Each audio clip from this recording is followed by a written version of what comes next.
Mheshimiwa Mstahiki, leo sio siku ya kuzungumza sana, lakini nitumie nafasi hii kwa niaba ya serikali kupongeza kwa maandalio mazuri yaliyofanywa na mkurugenzi na timu yake, lakini na vikao vyako vyote mpaka leo hii tumefika kwenye hatua ya mwisho ya rasimu ya mapendekezo ya halmashauri yetu ya jiji la Dar es Salaam.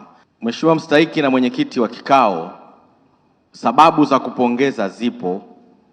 Moja ya sababu ya kupongeza, unapozungumzia bajeti unazungumzia kupata na kutumia. Kama umepata kidogo utatumia kidogo, ukipata pakubwa utatumia pakubwa. Nipongeze kwa bajeti hii ya zaidi ya bilioni 328.4. Katika bajeti hii ya bilioni 328.4, zaidi ya bilioni 159.3 ni mapato ya ndani. Naomba mjipigie makofi mengi sana.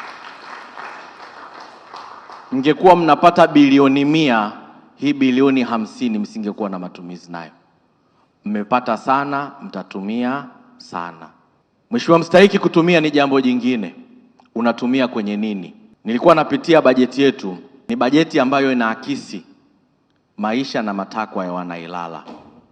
Ili kuthibitisha hayo, Mheshimiwa Mstahiki Meya, mmetenga bilioni 18 kwenye eneo la afya. Sio jambo dogo. Kwenda kujenga vituo vya afya vya ghorofa vya zaidi ya bilioni 4.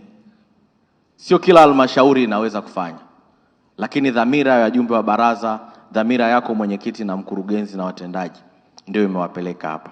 Ukienda kwenye elimu msingi, amesema mkurugenzi wakati wa uwasilishaji wake mzuri sana hapa, zaidi ya bilioni 12 zimetengwa kwenye elimu msingi. Kule ndiko watoto wapo, ndiko maisha ya watu wapo. Lakini kwenye elimu sekondari zaidi ya bilioni 16 zimetengwa. Kwenye changamoto kubwa ya usafiri na usafirishaji miundombinu, mmetenga zaidi ya bilioni 19. Hii ni bajeti ambayo inaakisi maisha na matakwa ya watu. Katika maisha yenu, Mheshimiwa Mstahiki, wako watu hawatapenda. Wakati mwanadamu anaendelea, yuko mwanadamu mwingine hapendi kuona mwanadamu mwingine akiendelea. Hilo lisikupe tabu. Tabu yako, angalia nani unayekwenda kumhudumia. Usiangalie mwanadamu gani unamkwaza kwa mafanikio unayoyafanya. Wewe songa mbele. Hongera sana Mstahiki mkurugenzi. Haya ndiyo yanayotakiwa. Kwenye mikopo, ambapo ndio mama zetu wapo, dada zetu wapo na vijana wengi walipo. Katika mapato ya mwaka huu mmetenga zaidi ya bilioni 11. Ukijumlisha na marejesho mtakuwa mna zaidi ya karibia bilioni 15-16. Kuna watu wengi mnaenda kuwahudumia. Hamkuacha watendaji wenzangu. Mmetenga fedha kwa ajili ya shughuli za ujenzi wa ofisi za serikali, ambapo ndipo wenye viti wetu wa serikali za mitaa wanakofanya shughuli. Hongereni sana.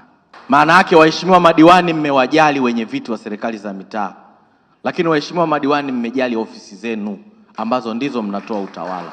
Mheshimiwa Mwenyekiti, kupanga ni kuchagua. Mmechagua yaliyo mema na Mwenyezi Mungu atawalipa kwa mema ambayo mmeamua.